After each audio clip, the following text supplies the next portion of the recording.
Hey guys, so I'm just going to do a tutorial on how to migrate Survivor Vision into a pre-existing project.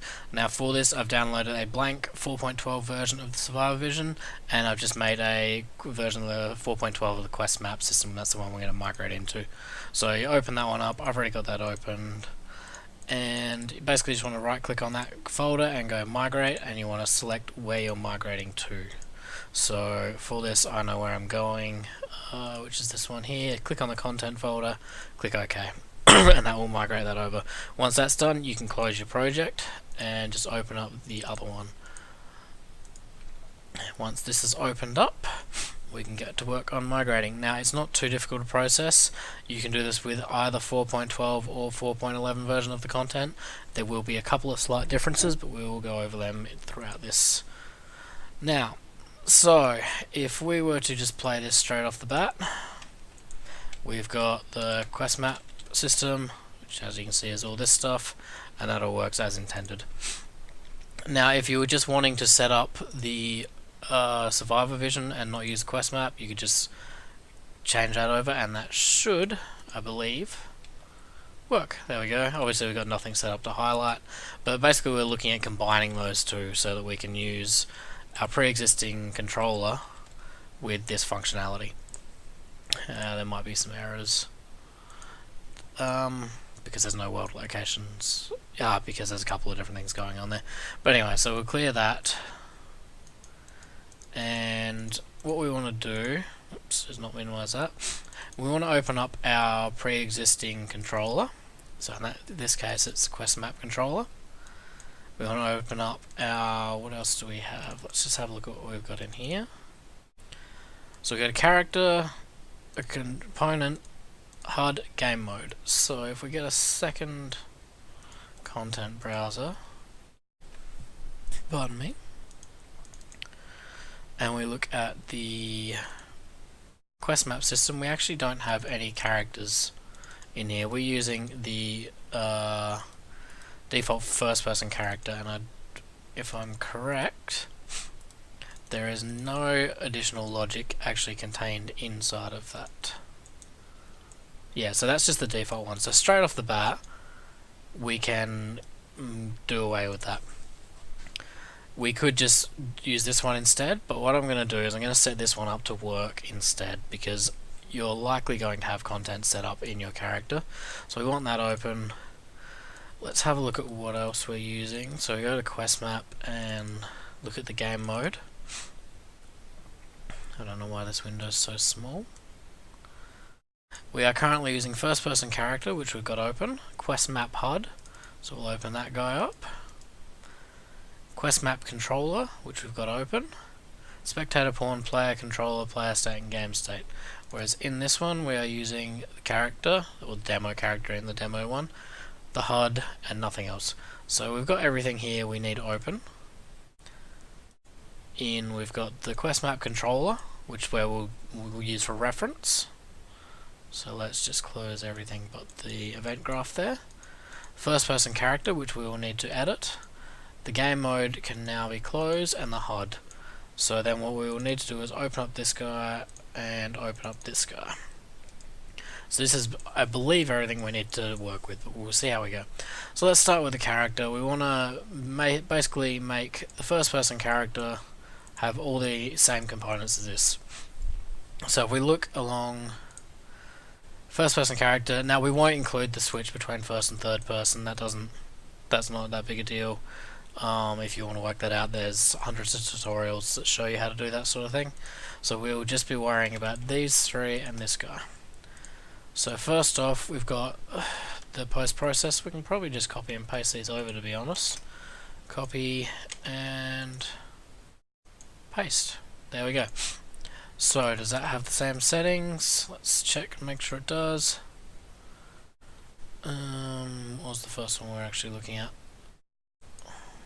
Oh, I copied them into the wrong place. Ignore that. That needs to go under the character. So let's go paste. It's a bit better. So start the post process 1 and 100, 1 and 100. It's got the blendable, one blendable, and it's set to Survivor Vision default. So yeah, that's actually probably copied over perfectly, I'd say. Sure has. So you could make them manual if you wanted, but I've just copied and pasted them over. Now it's important to give them the same names, so we'll just drag this guy out and make sure we name them the same. Otherwise we're going to get a lot of casting errors and stuff like that. So on that one there, open, and have this guy up. So the sphere is called SV_detection sphere. The static mesh is called static mesh SV_distortion sphere, and the post process is called SV_post process. Oops, I just named them wrong. So let's undo that. Can't rename that. Okay. SV_, what was this one? Distortion sphere, and that one there. So the other thing we need is this survivor vision component, and that can just be done through this survivor vision component. Now I'm going to rename that the same as well, just to make it a little bit easier to follow along. Now, I don't think we need any settings in here. Nope, we don't. So that's more or less that all done, except for these controls here. So let's leave this guy here actually. What do we got? On begin play we set all these things, so because we've named them all the same, we can actually just copy and paste those. And that should have no issues compiling. Yep, works fine. Left shift, because we've kept the same names and everything, we can copy and paste that as well. Just gonna maximize that.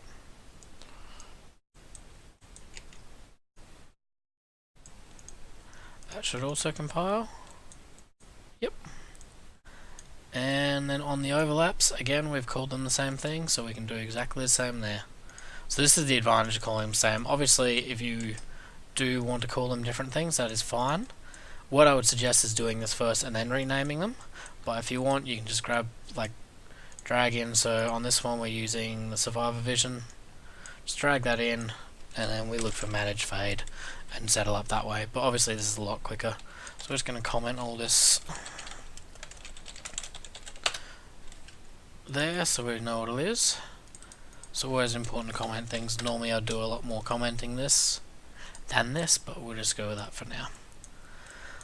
And that is actually all we need to worry about for the entire of the character. So if we compile and save that, we can close that. Let's see what happens. It won't work. Oh, we actually did get a lot of the functionality straight off the bat there. So that's pretty good. We're probably going to get some errors. No, we're not. Okay. You're not going to get any of the... Well, you're not going to get some of the functionality. If you look at the quest map HUD here, we have a number of things going on, whereas in the survivor vision HUD, we've got a different lot of things. So, what we want to do, this is mainly to deal with the markers actually for the HUD. But what we can do is we're done with this character, that can close. Jump into the quest map HUD, and we've got event begin play and event draw HUD already there, so we just need to set up a tick as well. So let's start off with, we've got some different variables in here that we don't have. So we've still got the default scene route, and we've got the variables that quest map itself uses. So what we want to do is these three guys here, the actors in range, marker material and indicator tag, we need to set those up in our pre-existing HUD. So obviously it's important to remember here, I am merging this with the quest map system, but the quest map system is just a placeholder, and you can do this in any pre-existing project you have. Let's start off with actors in range, marker, material, and indicator tag. Now indicator tag is a name. Marker material is material instance dynamic. that one there. And actors in range is an actor,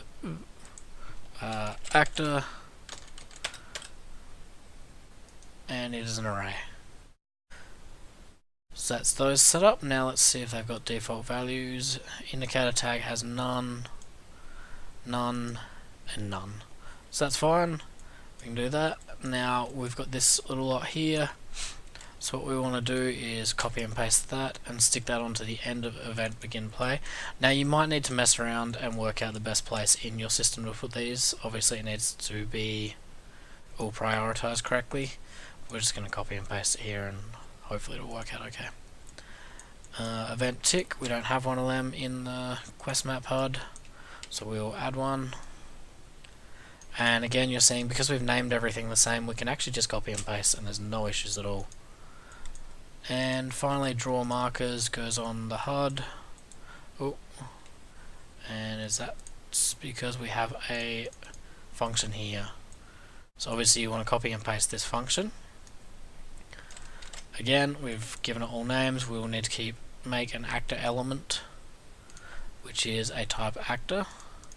So we go in here, we'll go draw markers, and plug that in there. We will probably need to add a return node at the end of this because we have one in the middle.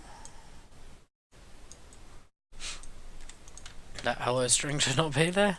Once we've done that, we just need to make this guy here. So we go actor element, and we take that off of that and compile. And yeah, sadly the local variables don't work that way. So what we want to do is drag off, hold Alt to get this, and just move all this logic up. Get rid of view. And then we want to hold Control for that one, plug that one in there, get rid of that guy. Is that all the instances? No, we've got another couple down here. You and you. And that one there, and that should be it. Yep, so that's got that working. So what we're going to do is, where do we need to plug in the draw marker? Goes on event receive draw HUD. So back to the event graph, we get this and we go plug that there. That's there. Make sure that's all working fine. Failure to cast to survivor HUD. Okay, so let's see why that happened. If we jump into the components for survivor vision here, we've got this casting node. So by default it's set up cast to survivor vision HUD. We just want to change that to cast to quest map HUD, which is our current actor. Now because we've set up all the same variables and stuff, we should be able to more or less switch it over. But we will need to change this guy here from survivor vision HUD to quest map HUD. Yep, recompile. Unfortunately, that does give us some things Unreal Engine doesn't like doing, which is changing variable types like that.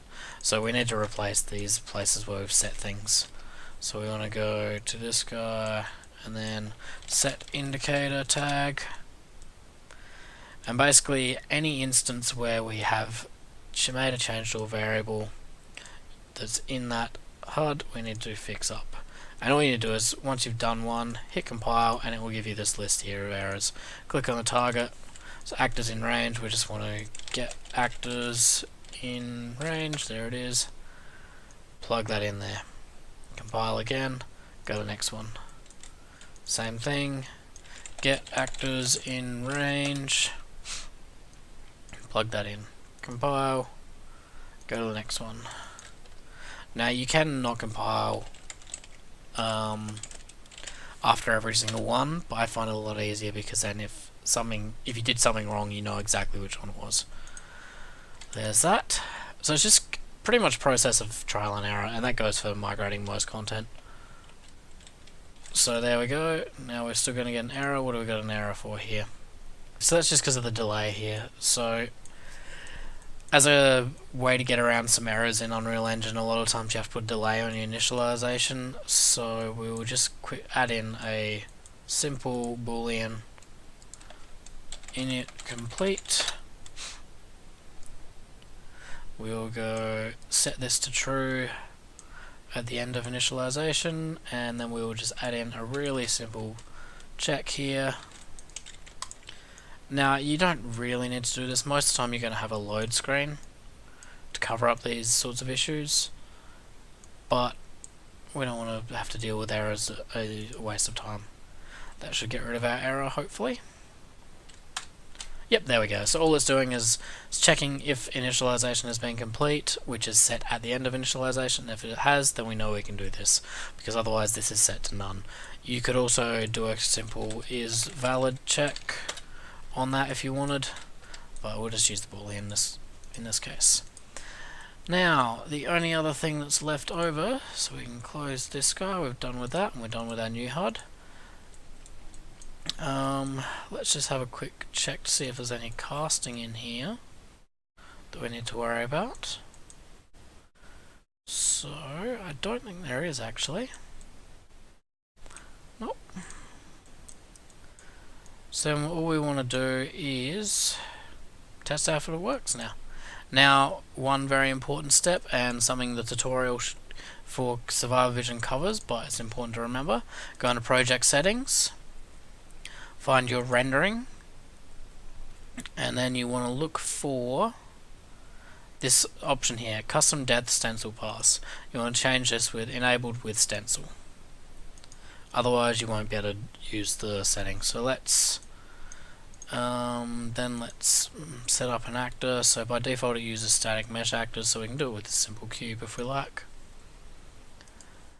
And we jump in here, we find in our details, we go down to generate overlap events, find the rendering category, give it a custom depth of 3. Obviously you can set that to whatever channel, turn it back off so it's not always on. And then under actor, we hit in highlight, and let's also give it a show indicator as well. Now all these settings are explained in the tutorial that comes with Survivor Vision, which is this guy here, so you can have a look at that. If we've done this correctly, it should all work fine. Yep, there we go. It's all done. The item indicator has not come up, but I believe that is because we haven't set up the right settings. So, what's this one? Property SV HUD.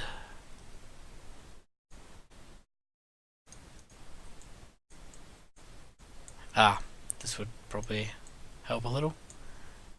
See if that gets rid of that error. Yep, there we go. All working fine. And we're still going to get an error here. Runtime error, access none from highlight object on add. Okay guys, so that error was actually just a little bug that I've been meaning to get to with the Survivor Vision anyway. Basically, you'll just get an error if the object is already in your vision, like in range. So I've actually made absolutely no changes to the logic at all since before. But if we fire it up now, I've moved the cube down, so it still works fine. Obviously it's very dark for this level, you'd probably change it around. If we move down here, we can see it works fine, and once we exit out there's no errors. If I, however, grab this and move it all the way down here and into the range of the cube, it'll still work, it just gives an error because it's trying to add it before the HUD is actually set. So all we need to do here is find where we actually set up the SV HUD, which I believe is in this guy here. Yep. So let's just do the same thing here. We'll just go init complete So this is inside of the Survivor Vision component, inside of the event begin play. Just set one at the end here, set it to true, jump into highlight item on, and right at the beginning here, set up a little branch. So if it's true, then we do it. If it's false, we do nothing, because the game actually hasn't initiated properly yet, so we will wait. Then we just want to copy and paste this same thing for the highlight item off, so we don't get it on the off stage as well. Paste you in there, connect true up to that, and that should fix our issue. So we've got it right there, still works, and we have no error. So again, that error is going to be something that's actually going to pop up a little bit. I will be pushing a bug fix for this in the next week or so with some other little bits and pieces. But that's pretty much how you migrate all over. It's not too difficult. If you have any questions, if I've gone through anything not clearly enough, please by all means let me know. And yeah, good luck with using the system, guys. Please, if anyone makes anything cool with it, shoot me an email and let me know so I can see. Cheers.